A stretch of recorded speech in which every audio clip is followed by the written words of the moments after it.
The Galactic Council announces the annual survival competition, a grand event drawing participants from the galaxy's most treacherous death worlds.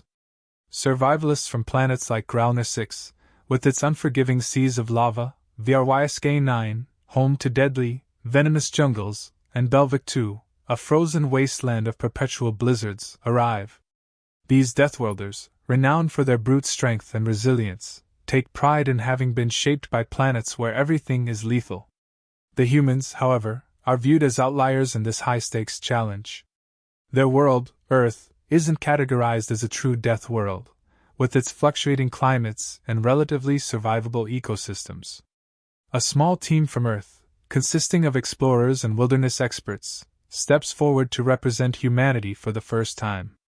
The galactic spectators are skeptical, murmurs spreading through the crowd, dismissing the humans as too fragile for the rigors of the contest. As the competition setting is revealed, a vast alien planet comes into view. Covered in dense forests, towering mountains, and murky swamps, it seems deceptively beautiful at first. But the planet is filled with hidden perils, reminiscent of Earth's wilderness, only magnified in danger. Predatory creatures lurk in the shadows, and unpredictable weather patterns threaten even the most experienced survivalists. The Deathworlders scoff. To them, the planet looks almost peaceful, a break from the relentless dangers they've grown up facing.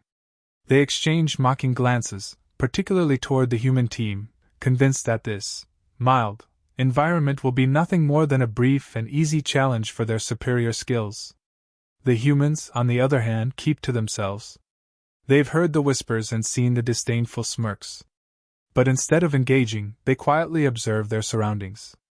Earth may not be the deadliest planet in the galaxy, but its dangers are often subtle, requiring more than brute strength to navigate. Experience has taught the humans that survival isn't always about overpowering threats. Sometimes, it's about reading the signs of the environment, predicting danger before it strikes. In the opening hours, the competitors are given time to assess the landscape and prepare. While the Deathworlders immediately charge ahead, eager to prove their dominance, the humans take a more cautious approach. They study the skies, note the wind patterns, and observe the behaviors of native wildlife. These small details, unnoticed by the others, might hold the key to their survival. The first encounters between species reveal the stark contrast in philosophies. A towering survivalist from Gralner 6 brags about how his species can endure temperatures that would melt human skin, while a HFY 9 warrior speaks of the relentless poisons in their homeland's air, which their bodies have evolved to withstand. They make a show of their scars and tales of survival, flaunting their heritage as proof of superiority. The humans listen quietly, choosing not to boast about their achievements. They have no grand stories of lava or poisons, but what they do have is an understanding of unpredictability. Earth's environments, while not as extreme, are varied and constantly shifting. Storms, wildfires, predators, humans have faced countless threats, not in their extremity but in their suddenness and variety. It's not always the most obvious dangers that are the deadliest. As the Deathworlders finish their bravado-filled exchanges, they barely glance at the human team, dismissing them outright. The humans, still calm and observant, begin to prepare for what lies ahead. Their strength doesn't come from hardened exteriors or natural resistance to their planet's elements, but from adaptability. Earth's mixed ecosystems have taught them to expect the unexpected, to read their environment, and to work together as a team when facing challenges far beyond the scope of any individual's strength. While the Deathworlders believe this competition will be over quickly, the humans know that surviving an unknown planet isn't just about strength, it's about understanding, patience, and strategy. Their calm demeanor isn't a sign of weakness but one of preparation. Each member of the human team moves with quiet purpose, preparing for what will surely be the most challenging survival experience of their lives. Unbeknownst to the Deathworlders, they're about to discover that danger doesn't always come from where you expect it, and that survival is about far more than brute strength. The competition kicks off with the first survival test, an endurance trial through the planet's unpredictable wilderness. The terrain is ever-shifting, from thick forests to treacherous swamps, all under a sky prone to violent, sudden storms. The contestants are to navigate this harsh environment without any assistance, relying on their instincts and survival skills. The Deathworlders, confident in their raw power and resilience, immediately charge ahead, believing their natural toughness will allow them to conquer the terrain easily. The human team, however, approaches the situation differently. Rather than rushing into the unknown, they take their time to study the surroundings. They observe the landscape, noting the subtle shifts in the ground, the behavior of local wildlife, and the dark clouds forming in the distance. Their strategy is cautious and thoughtful, rooted in their experience with Earth's varied and often deceptive ecosystems. The other competitors scoff at their slower pace, assuming that the humans are simply too weak or frightened to keep up. As the Deathworlders plow through the wilderness, their overconfidence begins to show. One team from Growler 6 stumbles upon a patch of brightly colored plants. They brush them aside, assuming they pose no threat. After all, the poisons of their homeworld are far deadlier than anything they believe this planet could offer. Minutes later, they are writhing in pain as the plant's toxins seep into their skin, paralyzing their muscles. They had underestimated the dangers of a seemingly benign plant, paying the price for their lack of caution. Further ahead, a group of VRYSK-9 survivalists, known for their endurance in poisonous jungles, wades through a murky swamp. They push forward with brute force, trampling over the thick mud. Without warning, the ground beneath them shifts, turning into a bog that sucks them down like quicksand. Their superior strength and resistance mean nothing here, where patience and careful steps would have been their best tools for survival. Meanwhile, the human team continues at a steady pace. They've already identified the poisonous plants and avoided them. They use their knowledge of Earth's natural hazards to steer clear of the bogs and treacherous areas, relying on teamwork and constant communication to navigate the dangerous terrain. The humans set up camp early, crafting shelters from natural materials and setting traps for wildlife. They gather rainwater to stay hydrated, all while keeping a close watch on the sky, preparing for the storm they suspect is coming. As the day progresses, the storm hits with full force. Violent winds and torrential rain batter the landscape, catching many of the Deathworlders off guard. Those who charged ahead without planning are now scrambling for shelter. One group from Belvic 2, used to enduring snowstorms, attempts to push through, only to find their massive, muscular frames ill-suited to the slick, muddy ground. Their strength becomes a hindrance as they struggle to maintain balance, while the humans, having anticipated the storm, are already secured in their makeshift shelters. As night falls, the casualties among the Deathworlders begin to mount. Some are poisoned, others lost in the wilderness, and more injured by the planet's hidden traps. For the first time, the galactic audience watching the competition begins to question the Deathworlders' initial arrogance. How could these powerful beings be outwitted by an environment that doesn't even come close to the extreme conditions of their home planets? The human team, meanwhile, is faring far better than anyone expected. They are not only surviving but thriving in the wilderness. Their approach, slow, deliberate, and rooted in strategy, is proving far more effective than brute strength alone. They've adapted to the planet's challenges by observing and understanding it, rather than trying to overpower it. A few Deathworlders, struggling through the night, catch glimpses of the human camp from afar. They see the humans sitting by a controlled fire, sharing rations, and resting in their shelters. It's a stark contrast to the chaos they're experiencing. For the first time, doubt creeps into their minds. Perhaps this planet isn't as easy to conquer as they thought. Perhaps there's more to survival than just enduring physical hardship. As the humans rest, unaware of the Deathworlders watching from a distance, they've already begun planning for the next phase. They know the worst is yet to come, but their confidence is growing. The landscape may be unfamiliar, but the principles of survival are not. The humans are beginning to show that survival is not about who can endure the most pain or outmuscle the fiercest predator. It's about strategy, adaptability, and respect for the environment, qualities that many Deathworlders have yet to understand. By the time the first night ends, the Deathworlders are bruised and battered, while the humans are ready to move forward. The competition has just begun, but the Deathworlders are starting to realize that this isn't going to be the easy victory they had envisioned. As the competition progresses, the Deathworlders' confidence begins to erode. One by one, some of the most formidable participants fall victim to the planet's hidden dangers. An alien from HFY, who had boasted about surviving his homeworld's venomous jungles, is the first to meet a shocking fate. While tracking what seemed like an easy kill, a small, unassuming creature, the predator retaliates, releasing a cloud of toxic spores that cling to his skin, bypassing his natural immunity to poisons. His strength becomes irrelevant as the toxins attack his nervous system, and within moments, the unstoppable warrior collapses, paralyzed. Elsewhere, a team from Growler 6, convinced that their brute strength could overcome anything, encounters an unfamiliar predator during the night. Assuming the creature to be slow and unintelligent, they charge in without a plan. But the creature is clever, using the shadows to outmaneuver them. Its glowing eyes track their every movement before it strikes with unexpected speed, leaving the Deathworlders scrambling in confusion. The environment, which they believed to be manageable, has revealed its true, unpredictable nature. Meanwhile, the human team continues their methodical approach. Accustomed to Earth's varied and dangerous wildlife, they've learned to observe before acting. Instead of rushing in blindly, they study the behavior of local predators, track their patterns, and avoid unnecessary conflict.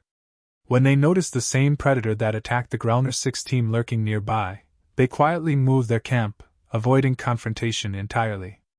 It's not about overpowering the dangers. They know that patience and knowledge are their greatest tools. As the days wear on, the difference in approach between the humans and the Deathworlders becomes increasingly apparent. While the humans work together, sharing knowledge and dividing responsibilities, the Deathworlders struggle with their individualistic mindset. They were raised in environments where strength and self-reliance were paramount, and now, that mindset is proving to be a weakness. The humans set up watch rotations, ensuring that someone is always on guard. They share resources and collaborate on problem solving, whether it's setting traps for food or scouting safer routes through treacherous terrain. One evening, a team of Deathworlders from Belvic 2 finds themselves caught in a dangerous situation. They've stumbled into an area prone to sudden landslides, but their focus on speed and strength has blinded them to the warning signs. The ground shifts beneath their feet, and they're quickly engulfed in a cascade of rocks and mud. Their physical power means little in the face of a natural hazard they didn't anticipate. Nearby, the humans had observed the unstable terrain earlier in the day and made sure to avoid it, steering clear of the disaster zone. The stark contrast between resourcefulness and brute force is becoming evident to all. The humans aren't the strongest species, but their adaptability and careful planning allow them to thrive in an environment that's constantly shifting and full of unexpected dangers. They're not trying to dominate the landscape, they're working with it, using its resources and patterns to their advantage. The Deathworlders, on the other hand, continue to fall, their reliance on strength and endurance no match for the planet's hidden challenges. As the competition enters its middle stages, a shift in the dynamic begins to emerge. A few Deathworlders, those who have narrowly escaped the planet's threats, start to take notice of the humans' approach. At first, they were dismissive, mocking the humans for their lack of physical prowess. But now, with their own numbers dwindling and the human team still progressing steadily, they're forced to reconsider. Some of the remaining Deathworlders begin to quietly observe how the humans move, how they handle the environment with such calm precision. One of the Deathworlders, a hulking warrior from Belvic 2, finds himself trapped by an unfamiliar creature. His strength is useless against the creature's agile movements, and just when he's on the verge of defeat, a member of the human team steps in with a simple solution. Rather than fighting the creature head-on, they use a natural deterrent, a local plant the humans had identified earlier, to scare it away. The Deathworlder, who had previously mocked the humans, is left in awe. He realizes that survival isn't just about being the strongest, it's about knowing when to fight and when to outthink the enemy. As more Deathworlders falter, a few of the survivors swallow their pride and begin to approach the humans for guidance.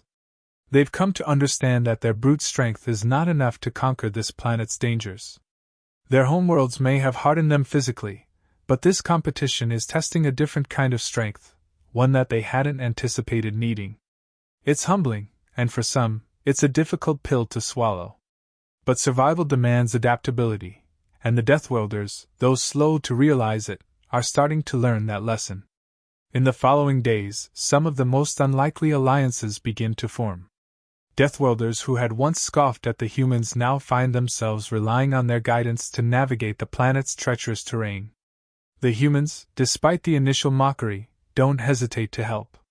For them, survival is a collective effort, and they share their knowledge without hesitation. It's no longer a competition of who is strongest but who can work together to overcome the planet's relentless challenges. As the competition moves forward, the Deathworlders' once absolute confidence has been shaken, and they are forced to reckon with a truth they never expected. Survival isn't just about enduring the harshest environments. It's about thinking ahead, adapting, and most importantly, knowing when to lean on others for support. And in that regard, the humans have proven themselves far more capable than anyone had anticipated. As the competition stretches on, the Deathworlders, once confident in their raw power, are humbled by the planet's relentless challenges. After witnessing several of their kind fall to the unpredictable environment, a handful of survivors reluctantly approach the human team. The initial arrogance and pride they held have been replaced with a new awareness that their individual strength and endurance aren't enough. Some of the Deathworlders, those who had been the most boastful, now find themselves in desperate need of guidance. A representative from Belvic II, a towering figure known for his unyielding nature, is the first to break the silence. With his team decimated and his own survival at risk, he swallows his pride and extends an olive branch to the humans. In a low voice, he admits that they misjudged both the planet and the human team, conceding that brute strength has its limits in such an unpredictable setting. For the first time since the competition began, there is a mutual acknowledgement of vulnerability and a need for cooperation. The human team, while wary, agrees to form a temporary alliance with the remaining Deathworlders. They've observed the physical toll the planet has taken on their alien counterparts, and despite the earlier mockery, the humans remain focused on the core principle of survival. It's no longer a competition to prove dominance. It's about ensuring that everyone makes it out alive. The humans begin to share their knowledge of the planet's hidden dangers, poisonous plants, elusive predators, and subtle environmental shifts that signal an impending disaster.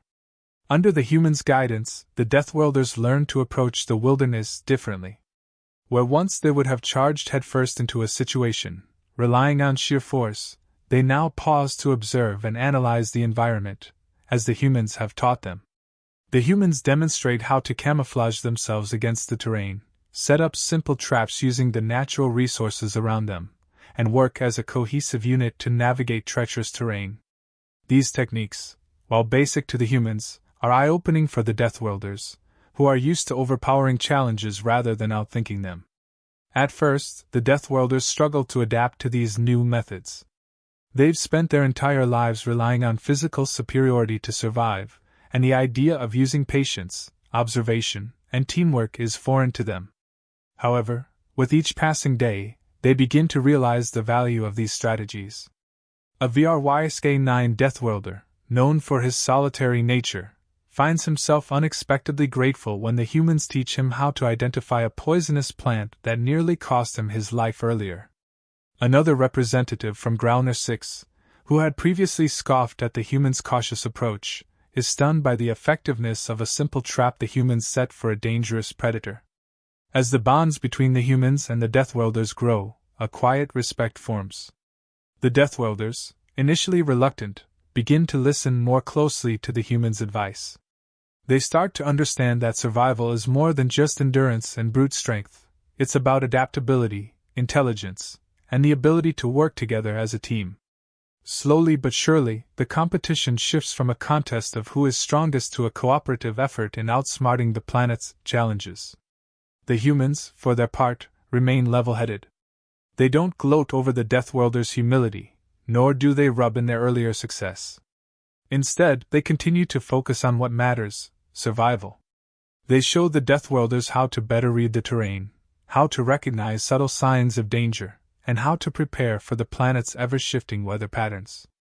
With each new revelation, the Deathworlders become more reliant on the humans' guidance, realizing that their survival depends on more than just physical prowess.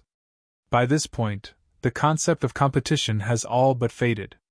The remaining competitors no longer view each other as rivals, but as teammates in a shared struggle against an unforgiving environment.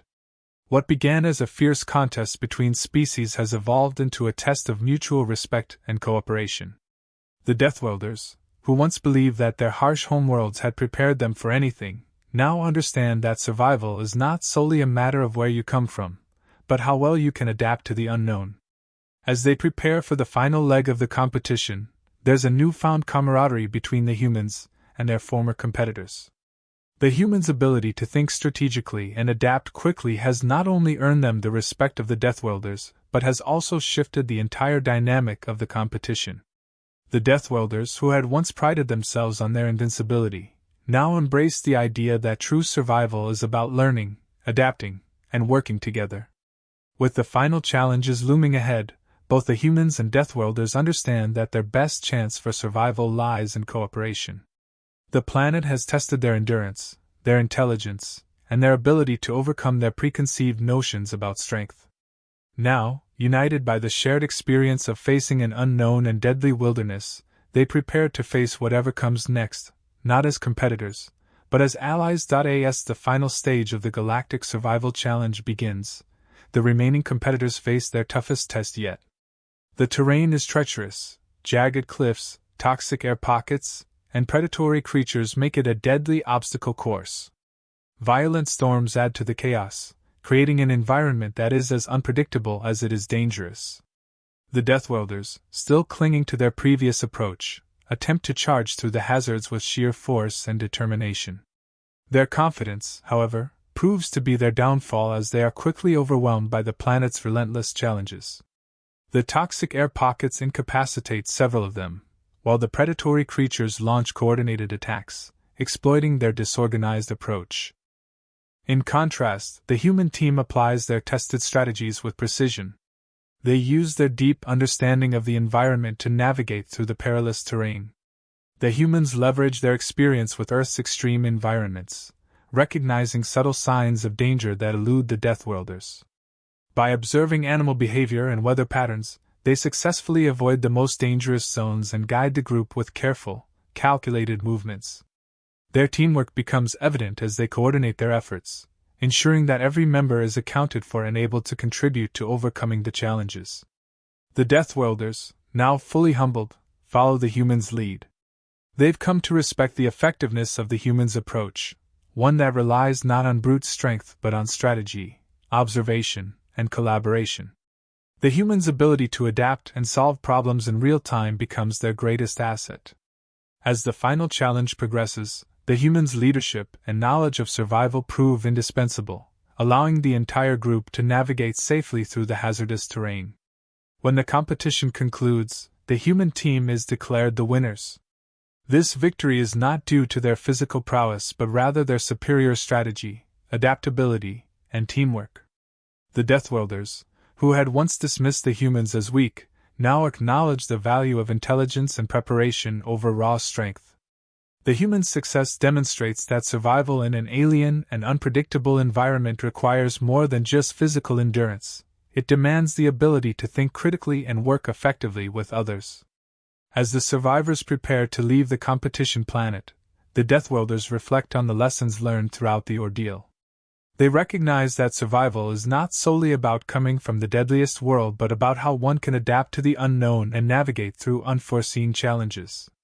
The humans, who had been underestimated from the start, have proven their worth. They've earned their place in the galaxy as formidable survivors, showing that even in the face of overwhelming odds, resilience, intelligence, and cooperation can lead to victory. The competition has reshaped the Deathworlders' understanding of survival, and they depart with a newfound respect for the adaptability and ingenuity of their human counterparts.